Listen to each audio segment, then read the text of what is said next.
Welcome to Podcast 83, a regular look at the news, stories, and trends related to Michigan's 83 counties from the Michigan Association of Counties. Brought to you in part by Comcast, bringing the power of the internet into Michigan homes and businesses. Now, here's your host, MAC Executive Director Stephen Currie. All right. Welcome, everyone, to Podcast 83, the only podcast put on by the Michigan Association of Counties, sponsored by Comcast. The last podcast of 2022, we just finished up our lame duck session, so let's get right into it. Sam, why don't you kick us off? Why don't you talk a little bit about, a big mental health issue we obviously followed throughout the whole legislative session. And when we talk about a legislative session, that of course is 2 years. So Sam, why don't you update us on those mental health packages that were out there? Absolutely. So last Tuesday, the Senate, by surprise, it was not on their agenda originally, took up Senate Bills 597 and 598 for a vote. Both bills did fail in the Senate. So with that, we don't have to have the concern for the remainder of this year and unlikely for next term, worrying about the privatization of the public mental health services that counties provide. And there was potential for them to put the language into a House bill and vote those out of the House this week, but fortunately that did not happen, and we're safe as far as mental health goes. Great news. Obviously, something counties we've talked about a lot when we go into counties and get county commissioners together. It's one of the most popular topics to talk about. I know that from a board level and down to individual counties. Deena, that whole thing that went down with the mental health, though, was part of I don't want to say a crazy lame duck, but there were a lot of moving parts, it seemed like, to this lame duck that all kind of intersected at some point, which helped in some instances and some things didn't get done. Do you want to kind of give an overview of what we saw over the past, well, it's only been 2 weeks, right? Yeah, it was two voting days of legislative session. Well, I guess they did a couple of votes, but most of the lame duck this year was, goodbye speeches, saying goodbye to all of those members who are term limited out of office, those that lost the election, those that chose not to run again. And so that took up most of the time. And then that's what we anticipated. We were told that they are not going to do any bills. After the mental health bills failed, the conversations between the House and the Senate really deteriorated. And so we didn't think that they were going to have a lame duck session, a substantive lame duck session at all. And then late Tuesday night at about 9:45, we got an agenda that had a whole host of bills that were going to be taken up during Wednesday's legislative session, the last day. And we had been asking for a long time to have a lot of our items put on there. And so luckily we did see some good substantive policy bills on the agenda. Some of them got done, some of them did not get done. Some, kind of failed and gaining enough support to get them through the process. But it was extremely interesting. They had tried to do a supplemental budget that fell apart. We got very, very close to getting veterans property tax exemption reimbursement done, but at the last minute, the House substituted out the bills and changed a little bit of the policy, and they expanded the exemption, and the Senate was not very happy about it, and they did not concur in the bills. So now we start over again next year on veterans property tax exemption. We were though able to get the Convention Facilities Authority legislation done. That is, we get a carve out of the state liquor tax that goes to substance abuse programs and then some to our general fund. And so when they decided that they were going to amend that Convention Facilities Authority to allow Huntington Place to do some expansions, which is very good for us, because that means we can continue to collect that liquor tax for longer than we were anticipating. We worked with the interest groups and reset the baseline that counties get for substance abuse. And that really, Steve, that's a $25 million increase next year that the counties are going to get. Yeah, and it's then basically a 50% increase for everyone, 48%. Exactly. 48%, yeah. That's It's huge. And then you'll see in our legislative update, if they want to look at each individual county and how much more money they're going to get out of that fund, we'll have that in there. So not only do they get that 48% increase, we also increase the flexibility in what you can use those funds for. You still can't spend less than you're currently spending on substance abuse out of that fund. But you're gonna have a little bit more flexibility and more money going to the general fund.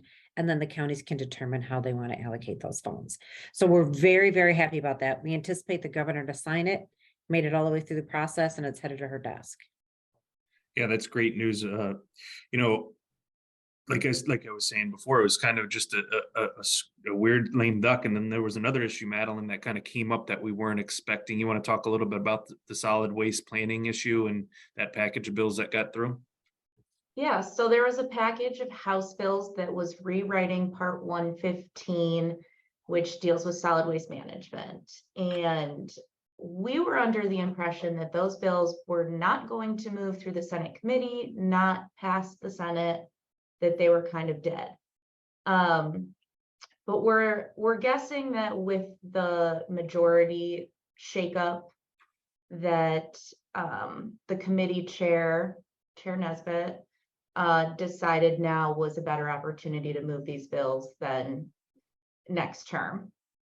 So what this legislation really does is it updates Part 115 to promote recycling in Michigan, which we think is awesome, super necessary. But it will require a lot from counties.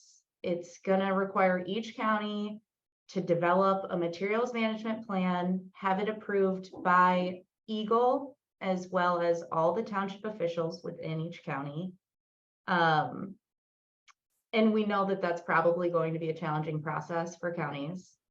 But we thought this legislation was dead. So this really shocked us. It did pass the House and the Senate. And it's gonna go on to the governor. So we'll see. Now, we do know that these are going to cost money to do. There is a funding mechanism to help pay for that, correct? Yep, so one of the bills in the package will create a grant program to help counties develop these materials management plans. But it's going to require an appropriation each year from the legislature. So that's something that we'll have to advocate for every year. Right, and we'll watch it and make sure that those funds that they appropriate into that grant program are enough to cover what the costs actually are, not just some arbitrary number. So, some future work to be done on that. And then Sam, finally, there was a judgeship bill, right, that got passed that not necessarily affects every county, but was a success for Southeast Michigan. Sorry, Correct, yeah. Michigan, Southwest Yeah. Michigan. Senate Bill 1047, it was sponsored by Senator McCann. Passed out of the Senate back in September. It was in the House Judiciary Committee. Tuesday morning, the House Judiciary Committee was supposed to meet. They canceled. We were able to get the bill discharged from committee and to get a vote on the House floor. So that did pass.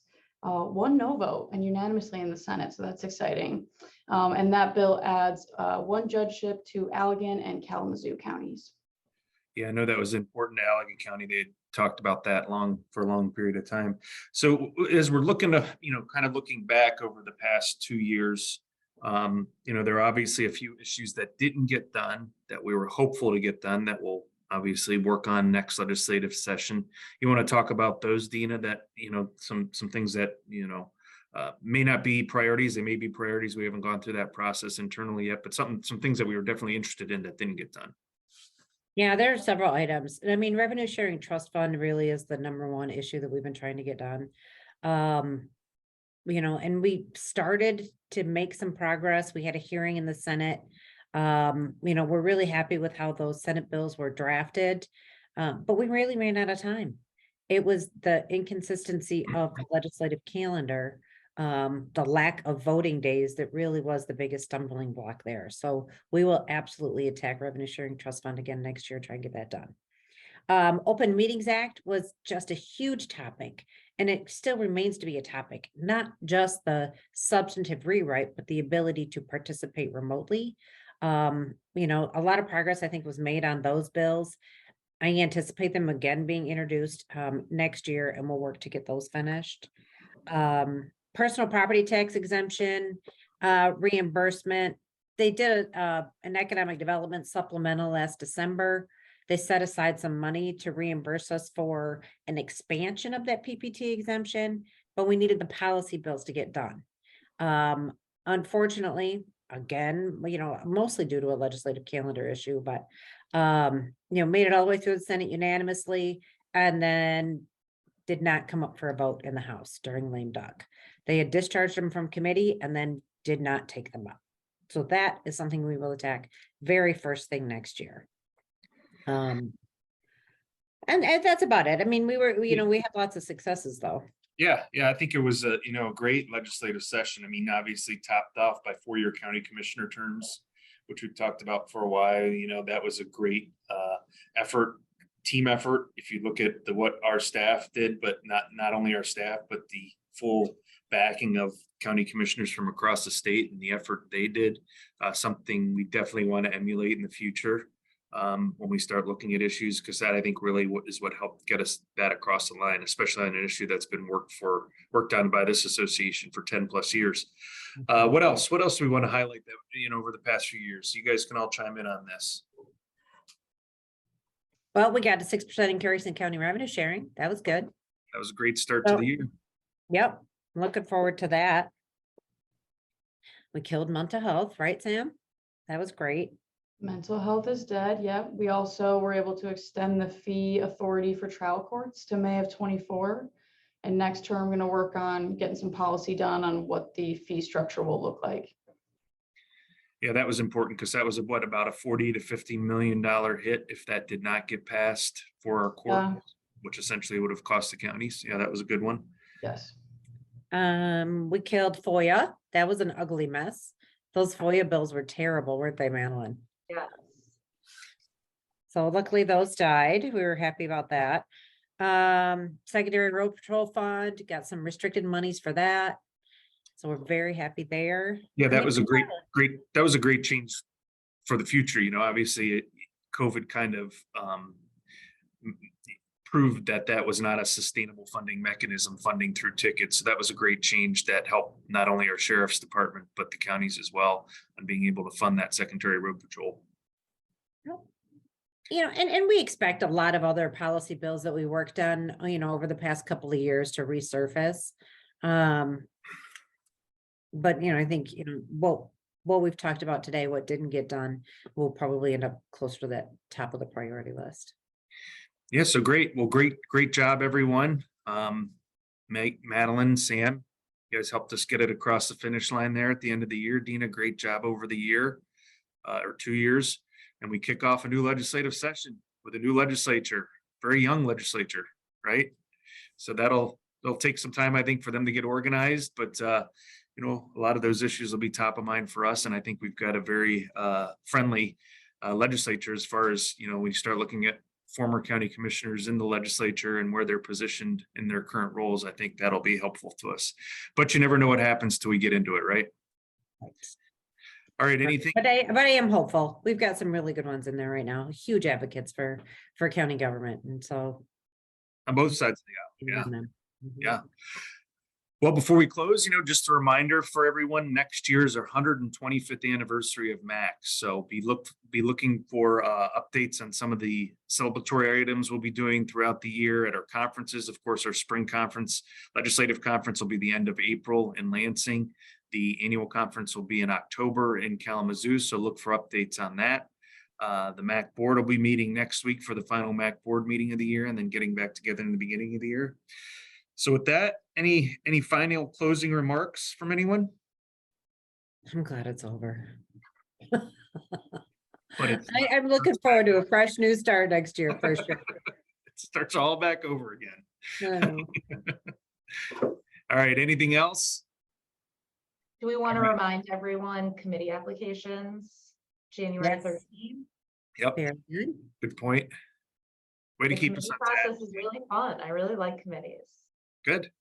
and I want more people in mine. All right. Well, thanks, everyone. Everyone have a happy holiday. And of course, if you need anything from us, please reach out and we'll get back to you as soon as we can. And hopefully we'll see you at the last county commissioner school in Grayling next Monday. So thanks, everyone. Have a great holiday. Yay. Thanks, Steve. Thank you for listening to today's episode of Podcast 83, brought to you in part by Comcast, bringing the power of the internet into Michigan homes and businesses.